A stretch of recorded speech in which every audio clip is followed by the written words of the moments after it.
Sangye Chodon Sogi Chonamba Chanjo Bado Dani Chazu Che Dagi Chazu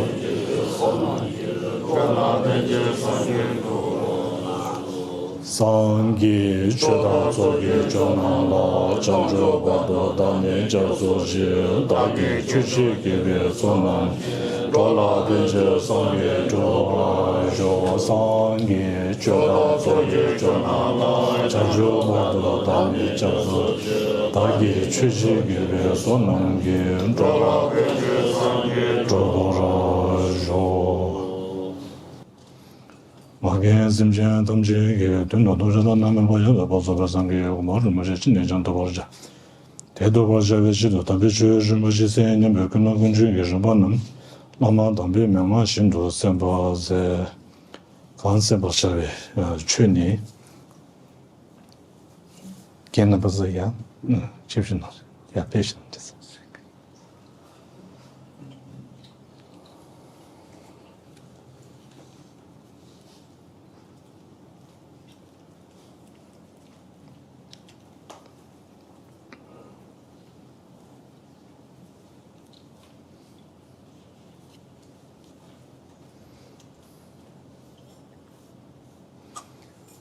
So then, hello everyone. It's good to see you again, and for I think now we have met I think a few times. Yes, we have met a few times over the years, as well as if there's anyone here for the first time, then just wanted to thank you and welcome. So the program, then I thought to do this something like in a very something like not without or not in a very formal way, but something like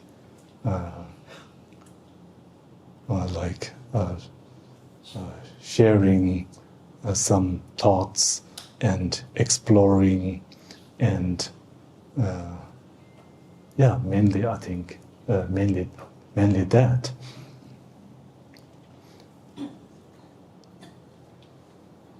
I think most of you are quite familiar already with the lamrim teachings. Many of you have studied lamrim over the years, for many years. So then there is no need to go into great detail, and also something like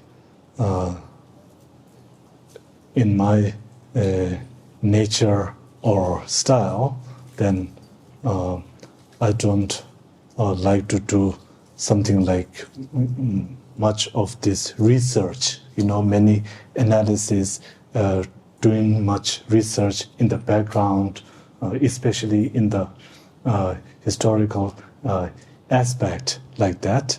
I think it is mainly due to my nature. In one another way of putting that is due to the fact that I'm quite lazy. So I think, so then, to something like whatever comes to mind, then to speak that, to share whatever, something like the feelings or something like a sense, right? So then, as you know, this text by Atiśa Dipongara Shri Gyana, Atiśa Dipongara Shri Gyana played, as you know, a very important role in the revival of Buddhism in Tibet, and there are some other texts some other teachings, but the most well-known is this text. This text. So this text is something like bringing the teachings of the Buddha, bringing the teachings of the Buddha, and then putting them into something like context, putting it into context, and then in something like giving it some structure, giving it some with this structure. Then of course this is helpful in finding ourselves where we are.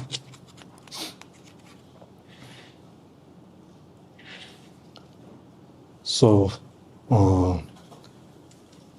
with this first line, then paying homage. So then I think just to read the English.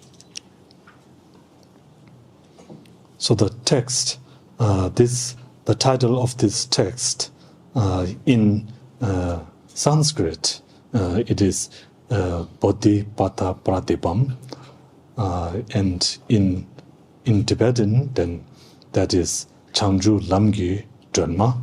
So Changjup is Bodhi, and Lam is the path, and Dharma is, of course, lamp. So lamp of the path to Bodhi, the path to the fully awakened state, full awakening. And first, with the homage, this homage to the Bodhisattva, the youthful Manjushri, this I believe was added by the translator during the times of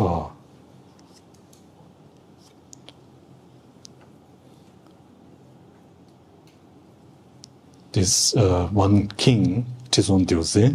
Then they had something like a great forum of translators and penditas, and whereby they standardized the texts, the terms, and in this, then something like to find out which of this teaching relates to the Tripitaka. Then it was decided that if the teaching is connected with the Vinaya Sutra, then paying homage, then the translator would then pay homage to the great teacher Buddha Shakyamuni, Tathagata, and then if it was connected with the sutras, the Sutra Pitaka, then paying homage to the Buddhas and Bodhisattvas, and then if it was connected with the Abhidharma, then paying homage to Manjushri.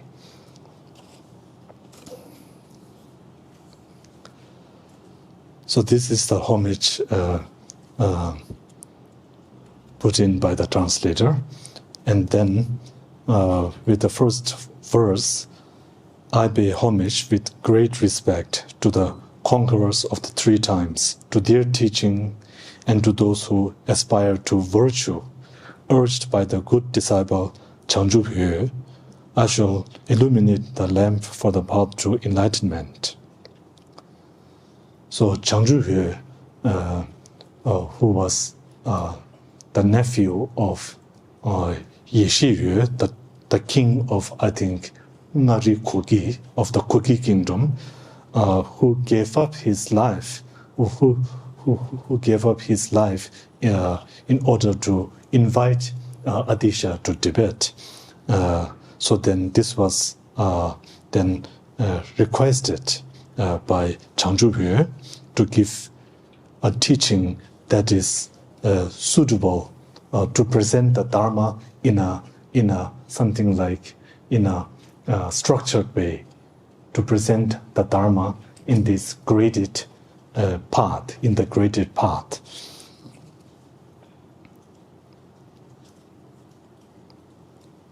So this, as you know, when we come across many of these commentaries or root verses composed by the Panditas and so on and so forth, then usually in the beginning there's the homage. So this homage is, of course, on the one hand, something like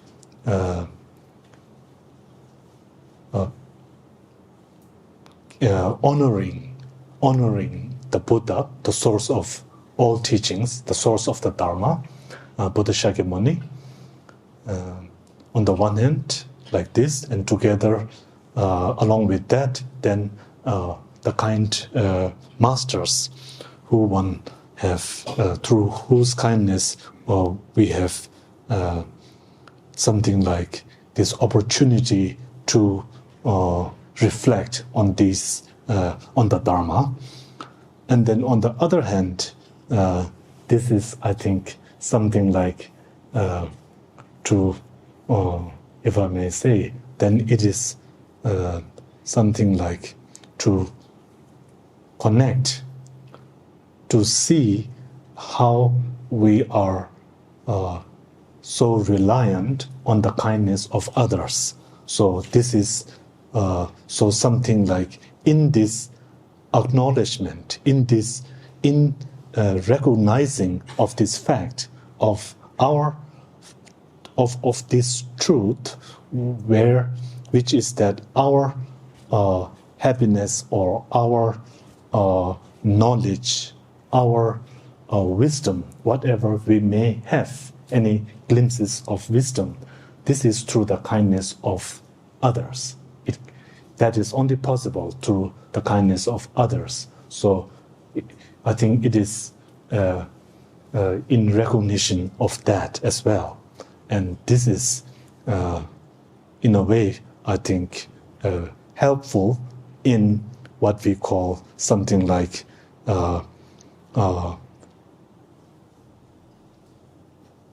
overcoming, I could say, arrogance, for example. You know, our arrogance, whenever we have some kind of understanding, then there's always, there might be that possibility of arrogance manifesting, of arrogance arising. So one way to counteract that is by thinking of where this wisdom, how this wisdom has arisen, right? How this wisdom, how did we get this understanding or this way of this sense? It's very much dependent on others, on the kindness of others. So right from the very beginning, then something like recognizing the kindness of the Buddha, and then gathering and generating this recognition, generating what we call something like trust, yeah, generating this trust to the Buddha, Dharma, and Sangha from the something like in whatever virtuous positive actions we do, then to always link that to the three jewels, and also to the and by extension then to the kindness of others.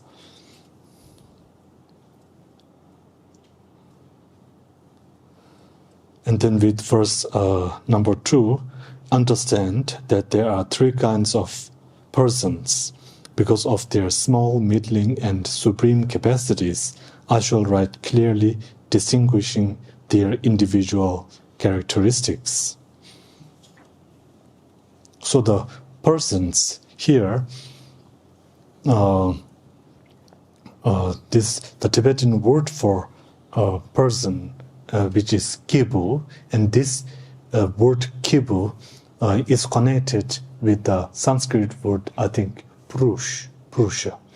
And this is also referring to persons, but it also has the meaning of capacity, the meaning of capacity.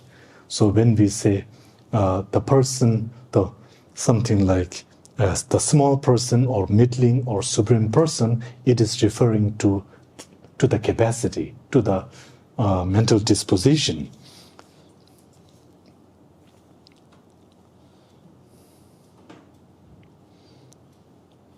So these three kinds of capacities, the first, then, as it is stated in verse number 3, know that those who by whatever means seek for themselves no more than the pleasures of cyclic existence are persons of the least capacity. Number 4, those who seek peace for themselves alone, turning away from worldly pleasures and avoiding destructive actions, are said to be of middling capacity. And then verse 5, those who through their personal suffering truly want to end completely all the suffering of others are persons of supreme capacity.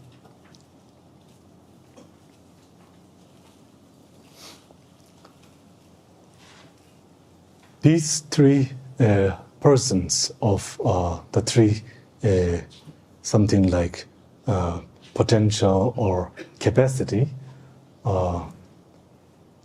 when we say a person of small scope, this small scope does not, I don't think it means small in the sense of it should not be something like small in the sense of comparing something or looking down upon. This is not the meaning. Rather than this small, I think it is very much connected with the foundation, or with the base, right? With the basic capacity, or something like the basic disposition, the basic wish, something like the basic wish.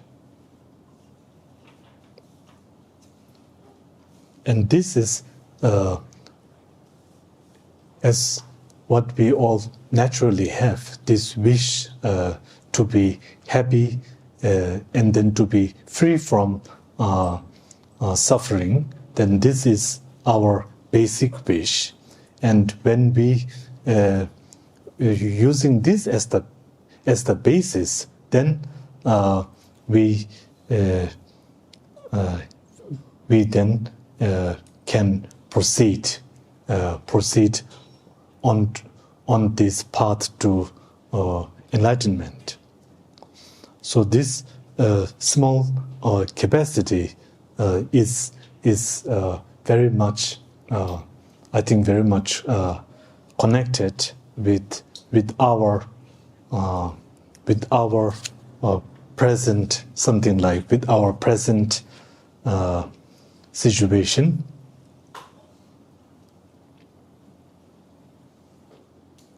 These days, in this day and age,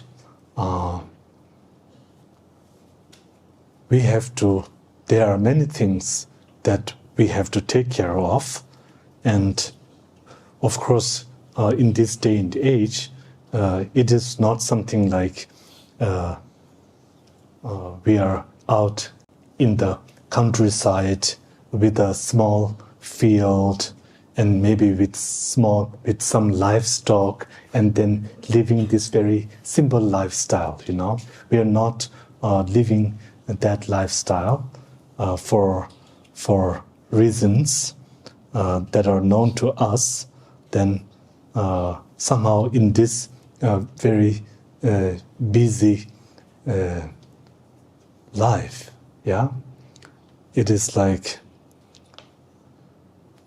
when we, as soon as one looks into the news, yeah, all these things that are going around the world, it's sometimes it seems like very disheartening, discouraging with whatever is going around, and so then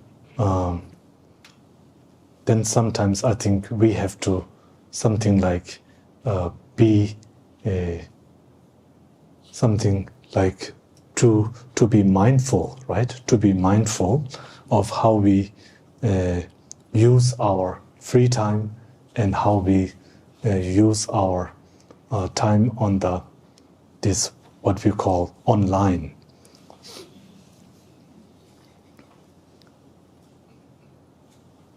So then, naturally, we have this something like it is through our nature, and of course through something like, because it is necessary, then how to as I think His Holiness and of course also Thai Rinpoche also says, as all our other gurus, they emphasize that at the level of, as a sentient being, or in our case as a human being, then how to be a good human being, how to be good. So this is, I think, very much connected with this so-called small capacity, right? So small in the sense of being the basic foundation. It is the basic foundation.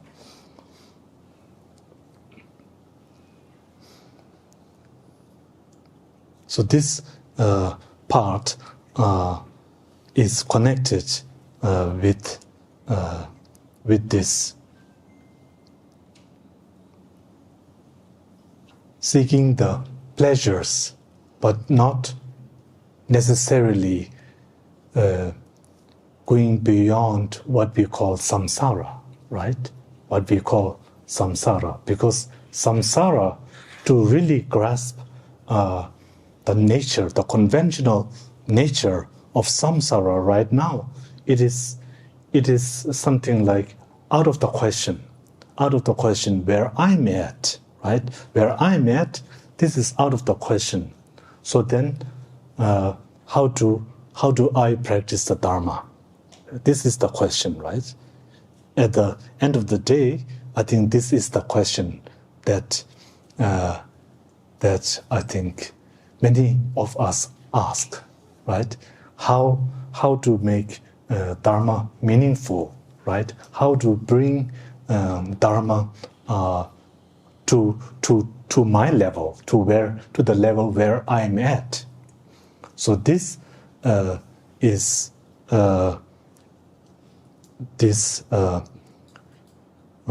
what we call the small capacity. This small capacity, and then of course the parts that accord with the person of middling capacity, as well as the person of great capacity. This is by no means to say that they are to be something like to be left completely out of the picture, out of options, out of our lives, before we really see through this first basic part. This is not to say that. Why? Because these three capacities, the parts that are taught in accordance to these three capacities, structures, they are all interrelated.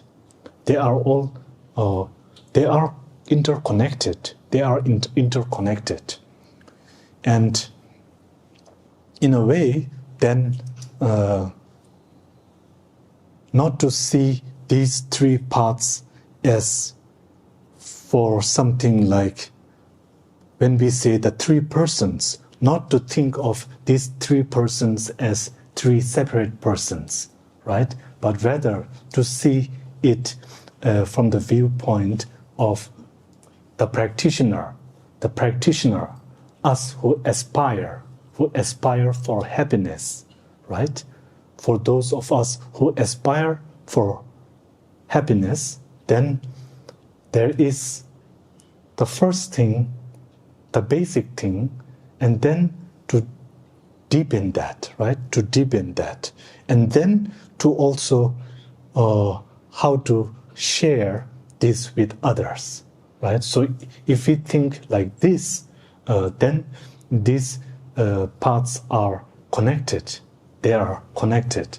And something like, as Rinpoche had used this word, something like a biography. It is, the lamrim is like a biography.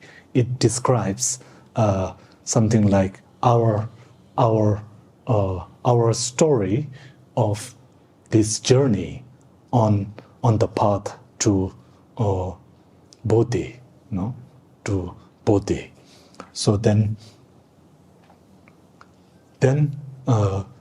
so the first thing is then simply being good, right? Simply being good, and this again it's very much connected with what we call the Buddha's teachings of how His Holiness always says that if we are to sort of condense the teachings of the Buddha, then it all would condense into these two aspects, the two aspects of the behavior and the view, the view and the behavior. And the behavior is non-harm, right? Ahimsa, yeah, non-harm, not harming others. This is the behavior, and then the view is pratitya samutpada, the view of dependent origination. So this non-harm is another way of saying practicing compassion, right? It is the other side of practicing compassion, practice kindness. So then with this, this is the basis, and this is the basis, and this is what we practice in the very beginning. As we, in the early stages of the path, this is what we begin. So when we begin, we cannot go into the great details, we cannot go into the nuances. So we simply say to practice compassion, right? So compassion, this includes all the practices of the three parts, of parts that accord with the persons of the three capacities. So this is something like the fundamental practice as someone who follows Buddha Shakyamuni's example, who tries to follow or who aspires to follow his example, Buddha Shakyamuni's example, then this is really that.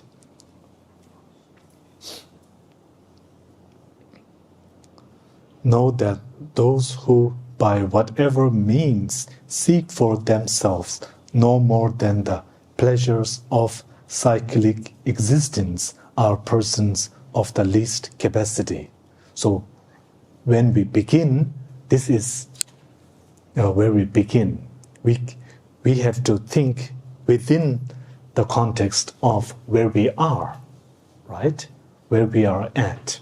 So we have to begin from there. And since we are somehow in samsara, of course, none of us, I think, are in samsara by choice, but somehow we are somehow in this all together. So since this is the situation, then we have to work from this place of cyclic existence, so-called samsara. So then, what do I do? What is it that I have to do? Is that I have to use what I have got. And what have I got right now is that I have this wish to be happy. I have this wish to be happy. And this is natural. And we have to really tune into this fundamental wish. We have to really tune into that. In a way, then all of our dharma practice is something like connected with this wish to be happy, wish for ourselves to be happy and wishing others to be happy. So this is, I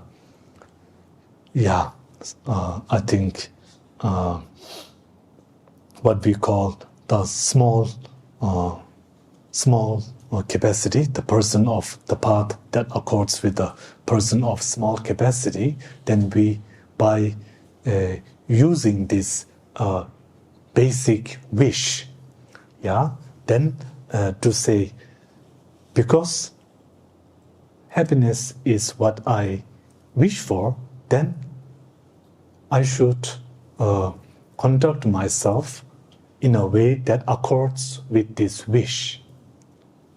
Then that is helpful. So then, therefore, then to engage in the 10 virtues, and then disengage from the 10 non-virtues, right? So this is something like the fundamental teaching, or what we call small capacity, small in the sense of this is the very foundation. And the foundation, they have to, or someone shared in Germany, that this small, for her, it really has this meaning of how everything starts from a small step, right? So from this small step, in a way it is not small, but it is really profound.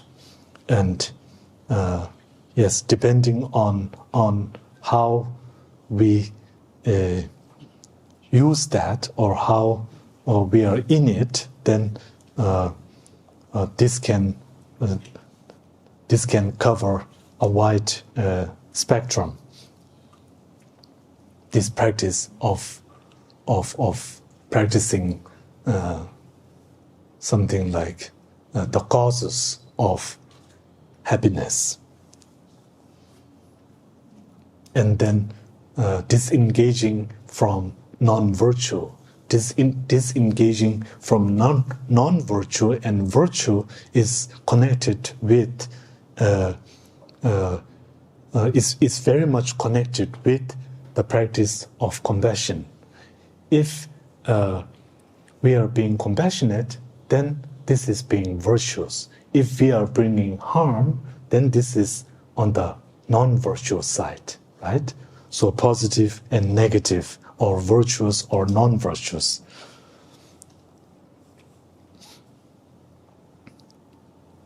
So this, of course, we can use many words like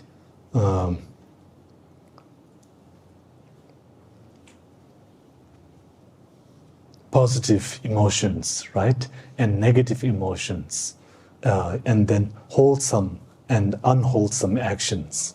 So for karma, at the very basic level of, in the context of the 10 virtues and the 10 non-virtues, on this, then to something like our conduct.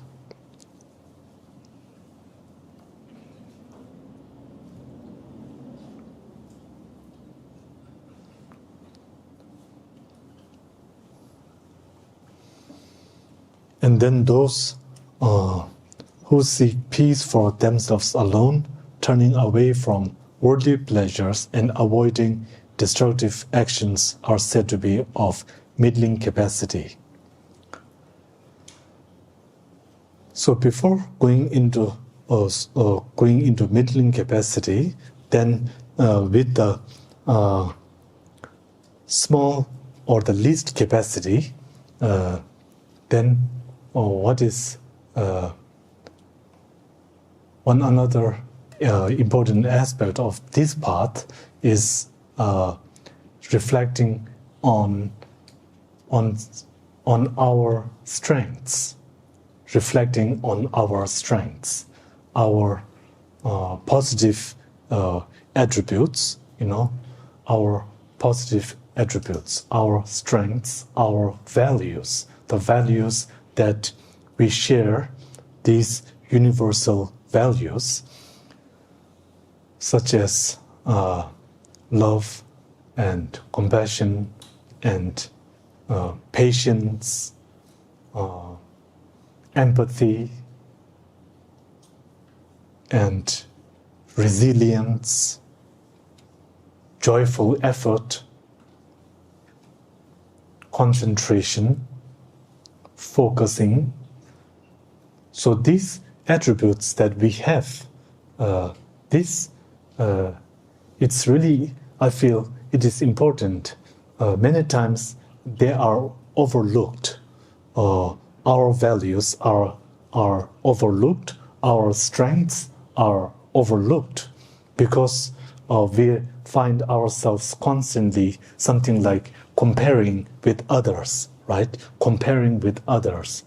And in this comparison, then we overlook or we demean our qualities, our strengths. We do not see for what they are. We do not see how they have affected us. So then, in this way, then to something like rejoicing in oneself, rejoicing in oneself. So this is really helpful when we try to practice the dharma. When we try to practice the dharma, to recognize our to recognize that we have the qualities, and to recognize of course in some traditions, then it's something like beginning the teaching first with what we call Buddha nature, in some traditions, beginning with that. So this way of first looking at our fortunate human existence, for example, right? What we have in the lamrim, in Rinpoche's lamrim, talking about how fortunate we are. This is very much part of generating this joyfulness, generating the joy, because without this joy, then there is no possibility. Right? Without this joyful effort, then the paths will not.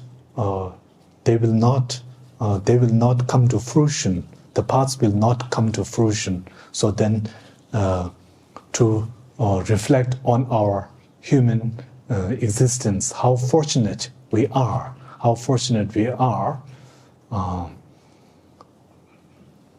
And one way of looking at our fortunate existence, of course, in the lamrim we have those 18 qualities.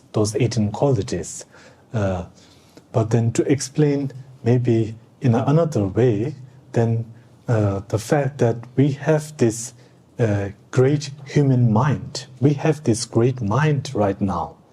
That is something like infinite, and in a way all-knowing in the sense that there is a potential that we can know everything, that we can know not only the conventional nature but also the ultimate nature. We have this potential, right?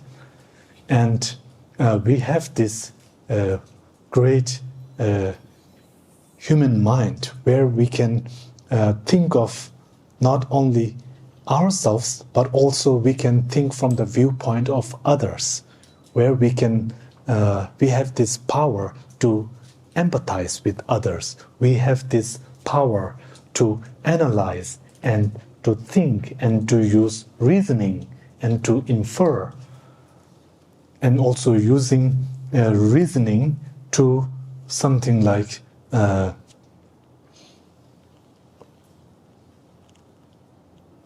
to ground ourselves in our endeavor, in our wishes to practice the dharma. So these are the qualities that we all share. And this is all possible due to the human mind, due to being in this human, taking this human rebirth, right? So then, to somehow be joyful of that, yes, to generate this joy, then I think it's really wonderful, right? Is it not? I mean, we are so fortunate, yes, and most of you, I think, already you have met your teacher, your guru. You have met, and presently, for example, we have His Holiness. I think this morning there was one long life request, and it was really wonderful to listen to His Holiness's speech this morning, and also something like he's reaffirming in living a long life, and is very much committed to our cause, So this is So we have met wonderful, great teachers, and I think most of you, I think I can speak for everyone. Maybe I think we all have had in one way or another, like exposure to the Dharma from a very early age. Even from before, I think, when we were born. Even from before when we were born, we have had so much exposure to the sounds of Dharma,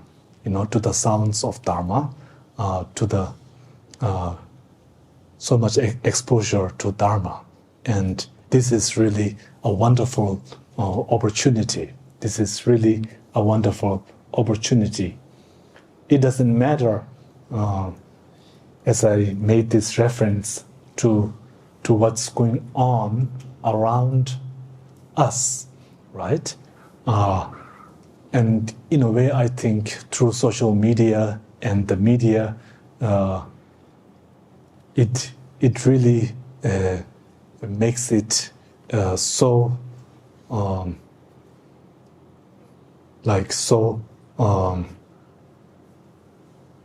you know what I'm trying to say, right?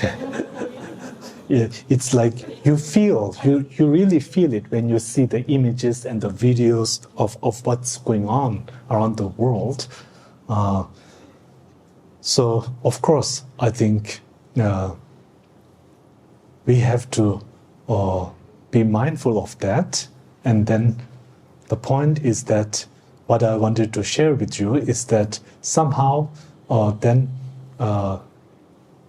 I wouldn't like to say it in the way that this is not to suggest that we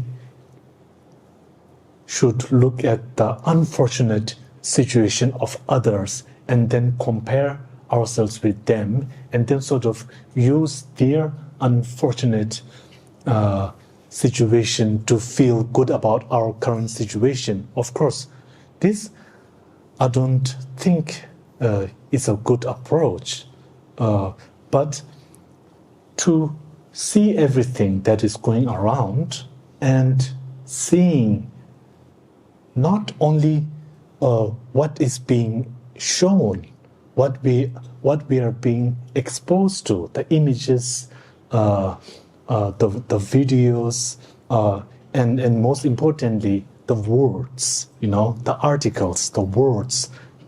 And with words, then they give a certain image, right? So words are very interesting in that sense. So to really put whatever we come across into context. Yeah? And here, when I say context, then to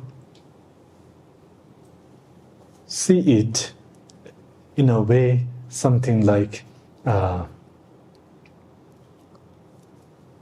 see how there is, how through the three mind poisons, to see how through the three mind poisons, then all these negative things rise from the three mind poisons, and also when we come to this kind of exposures, then to also to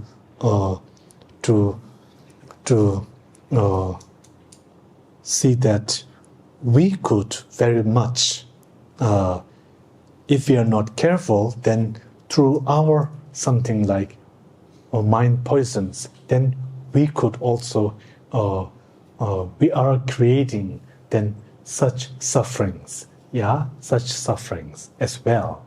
So then, how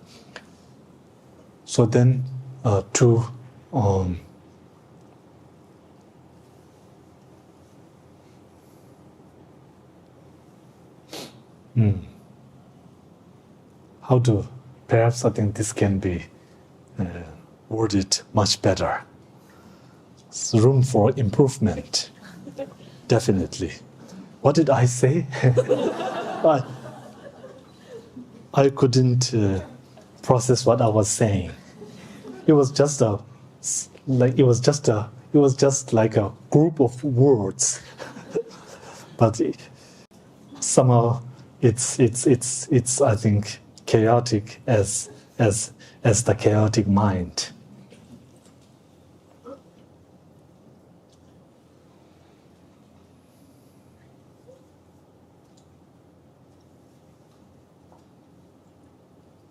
Yes. So the point is, when we see this, then to see it as just as it is mentioned in the lamrim, samsara. That is samsara. This is samsara.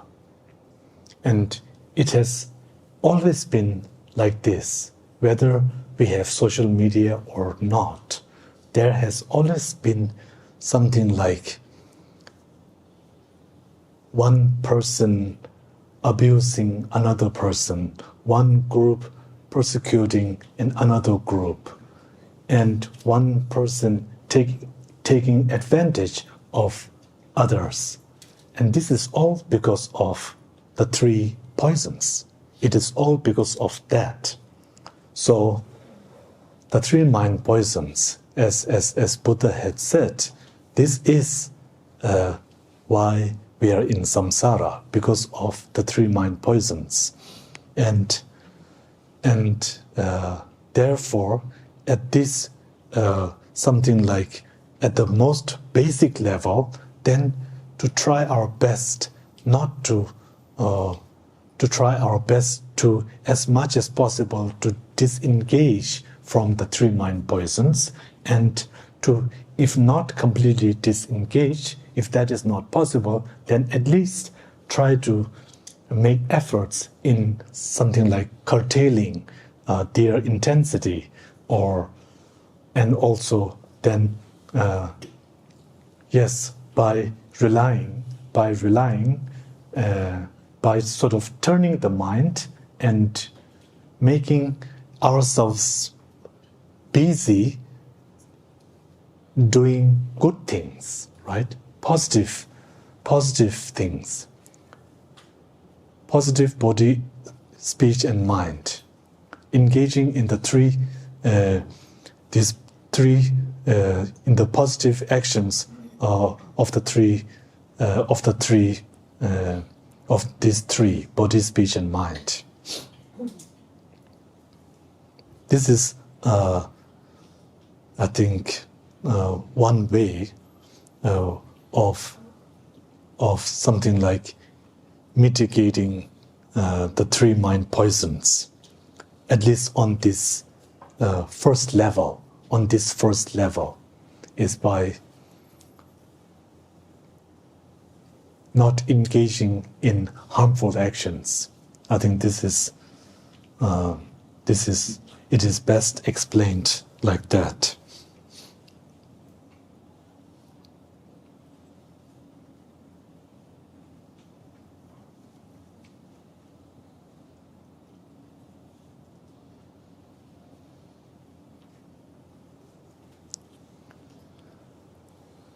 And so wherever we try something like to progress, progressing is something like our goal, right? Is one of our goals. Progressing is one of our goals. Many times our teachers say that after a certain years of practice, practicing the Dharma, then to ask ourselves, have I made any progression? Have my behavior changed from a few years back? Or sometimes we would say, like in a more traditional lamrim teaching, where it might take maybe something like 2 or 3 weeks, then have I made, at the end of the teaching, then to ask oneself, have I changed from the first day of this teaching, and now that the teaching have finished today, has my thinking changed, right? How has these past few days affected my thinking? How have they affected my 3 mind poisons? How have they affected the mind, our minds, and our behaviors, and our thoughts, our concerns? So this progressing is one of our goals. And to make this progress, we have to start from something small, right? From something small, from making the small changes in our daily lives, not just as practitioners, but also as simply a person, let us say, as a mother, as a parent, or as a child, or as a grandparent, right? There are, I think, many contexts we can always see through, see from. There are many contexts, and there are many, something like different aspects we have, right? If we think about it, then, okay, now that I'm working with my colleagues, right? So as a person, as a colleague to my other fellow workers, then have I made any progressions in my relation to the colleagues, right? Or as a parent, or as a child with one's parents, or as a sibling to the other siblings, how is my relation, right? And how do I carry myself? Yeah, how do I carry myself? How do I see myself? And how do I see others? So, in these aspects, manifestations of our lives, I think it's like we can't put a number on the different contexts. I think the contexts are really infinite. Yeah. So then to periodically check in, with ourselves. To check in with ourselves in this progressing. On this all these forms of progression.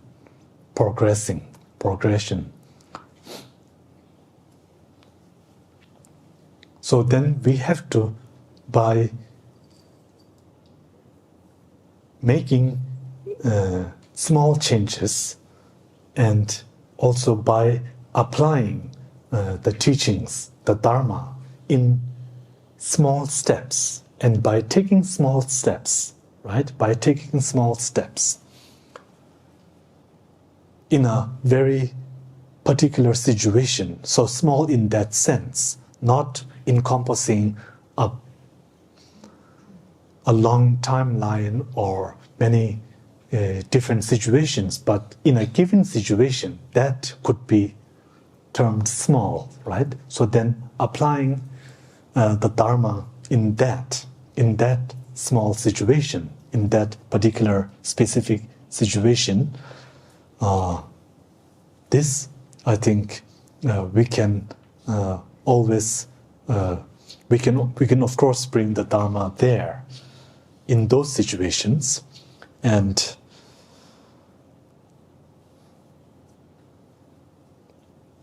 I don't mean to and by the way, these words are not meant to be something like directives, not the least, because I know for a fact that you are very much applying this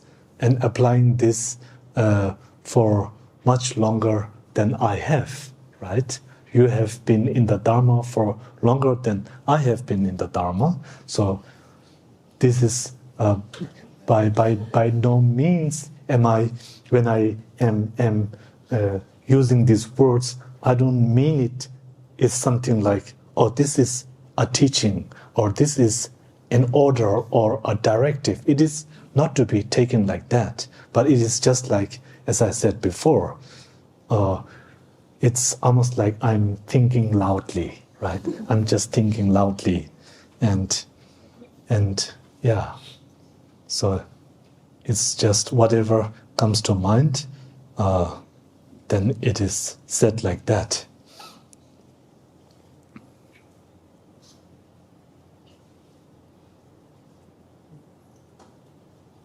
To start now,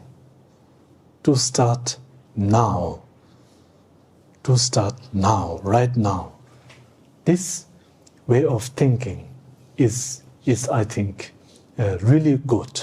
It's really a good method. Rather, it is always better than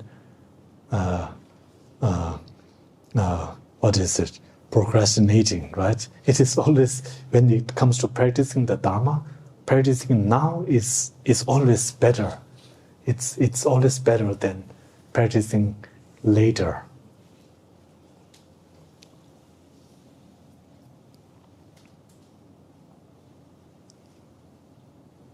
a few days I was having a conversation with a friend about finances. And in our conversation, the person shared something about investment, and that the good investors, they always want to think something like $1 of today and then the value of the dollar tomorrow. They were talking about that value. Then this is, I think, really good. We can use that example. So the value of practicing the Dharma today is always greater than the value of practicing Dharma tomorrow. Yes.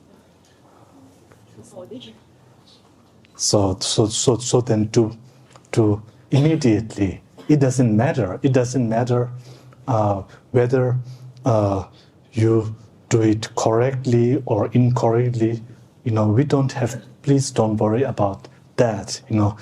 We already have so many things to worry about, right? On our, I think, worry list, we have lots of items.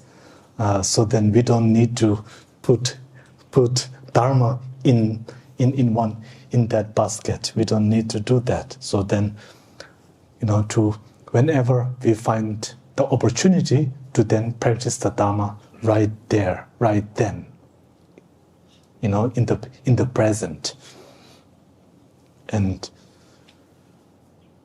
it begins with making these small changes, right? Making these small, something like little changes in our viewpoints, in our point of views, in our something like feeling the environment, or how we take in the words of others, right?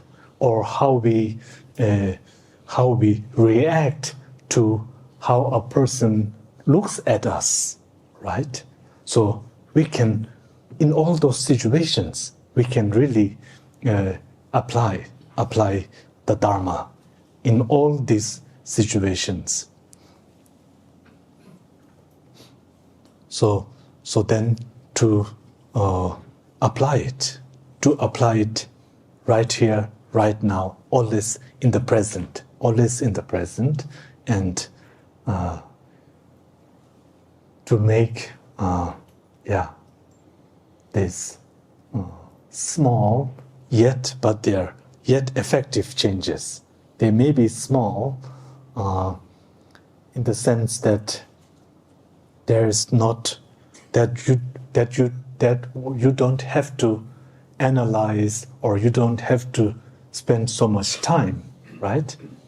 So it is small in that sense, but its effect is that it brings changes to our thinking and also our behavior, our relations, our interactions, and our being, our minds, to the mind. So to bring the mind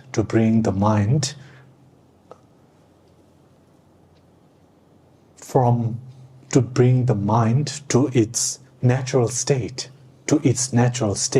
right? To its natural state.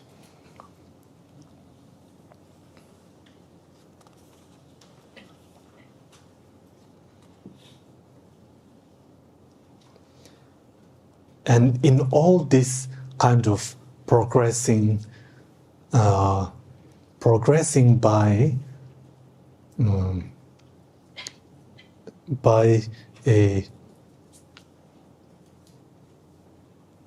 these changes, right? Is it instilling? Instilling is not the right word. Instilling changes, that is not the right word, right?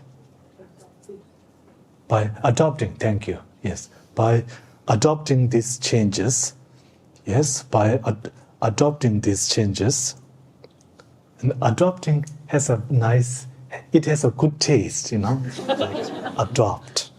Adopt is something like very much accepting, to accept. Thank you.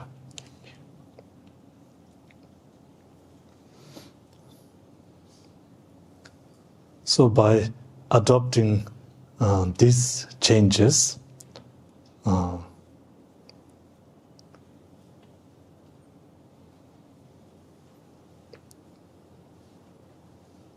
with this, our practice, sometimes we have like saying something like,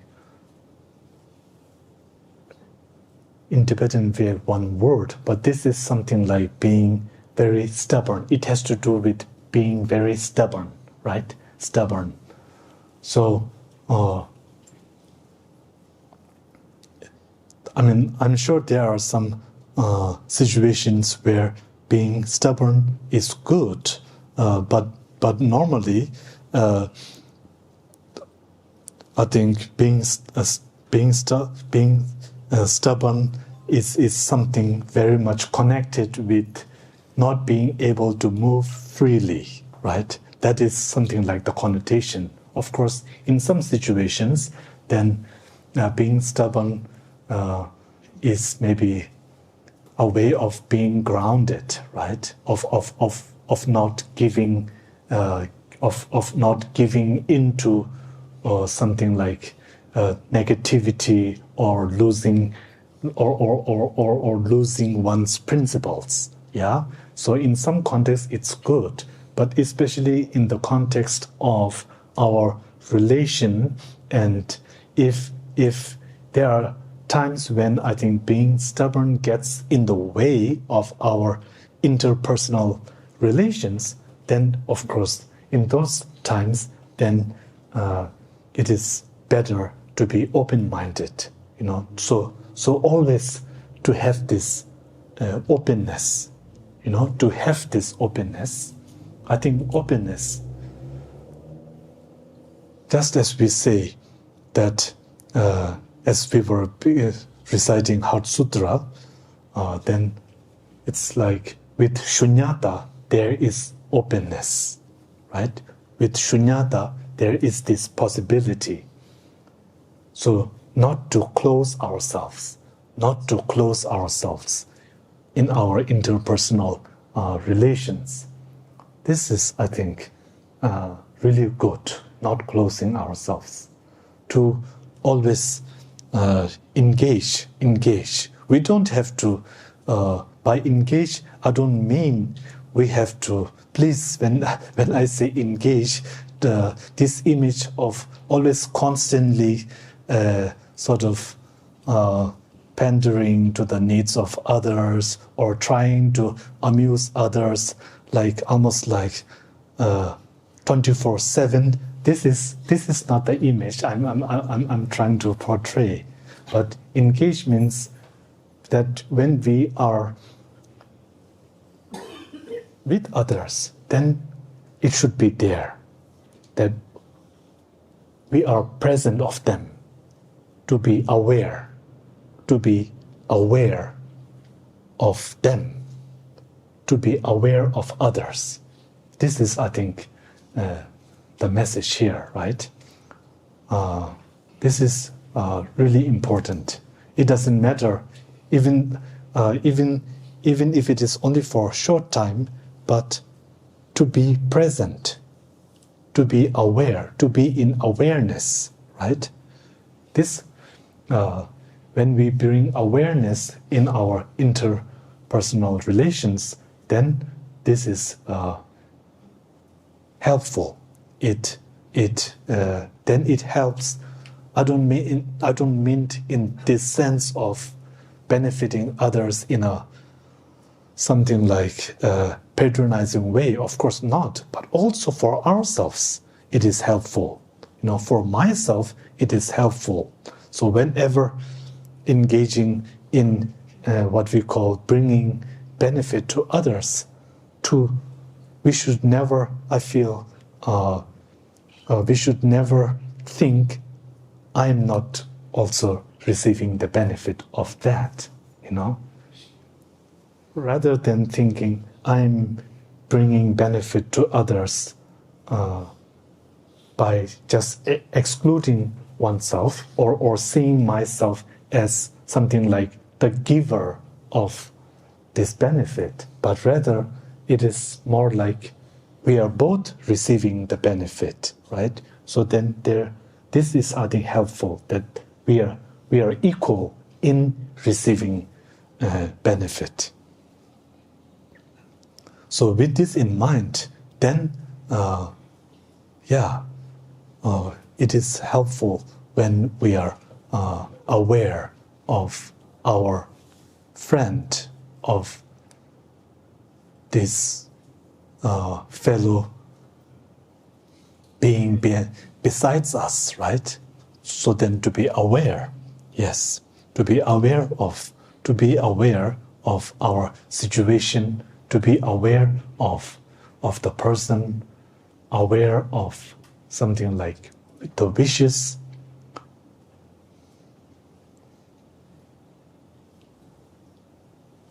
awareness.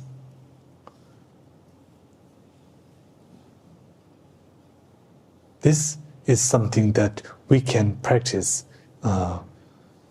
something like every day. We can always practice awareness. Not distraction, but awareness, right? Awareness.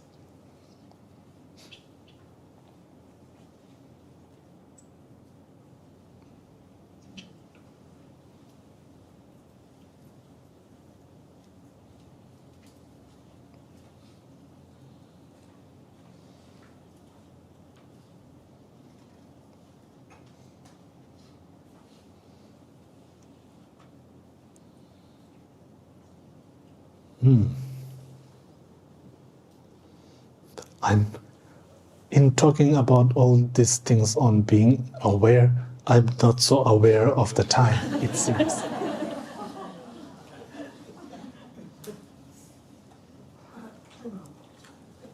Well, I think, yeah. So then, I think like that, yeah.